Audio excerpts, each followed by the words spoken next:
Jin, if you allow me, I'd just like to briefly address the presence of the Chinese surveillance balloon in U.S. airspace. I spoke this morning with Director of the CCP Central Foreign Affairs Office, Wang Yi, to convey that in light of China's unacceptable action, I am postponing my planned travel this weekend to China.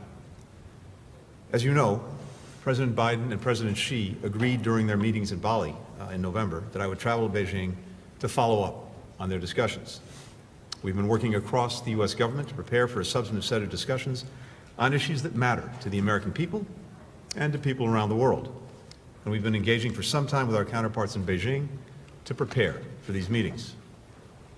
Yesterday, the Department of Defense announced that we had detected and were tracking a high-altitude surveillance balloon that remains over the continental United States. We continue to track and monitor the balloon closely.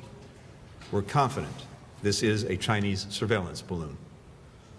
Once we detected the balloon, the U.S. government acted immediately to protect against the collection of sensitive information. We communicated with the PRC government directly through multiple channels about this issue.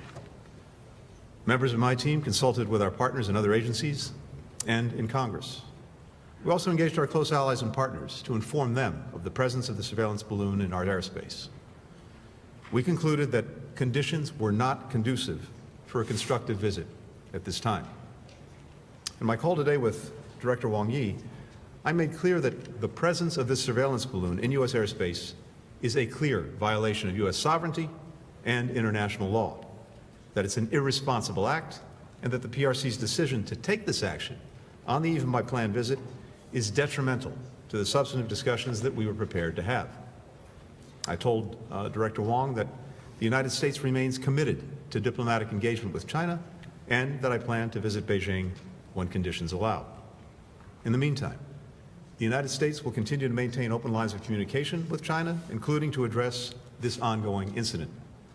Indeed, that's why we need direct and regular communications in the first place, and that's why it's critical that such lines remain open at all times to help avoid miscalculation and conflict.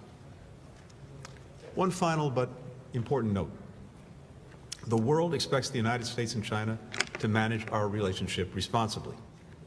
And indeed, addressing many of today's global challenges, challenges that affect the lives of our people and people around the world, demands that we find a way to work together as well.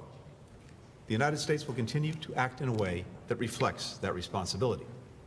We look to our PRC counterparts to do the same.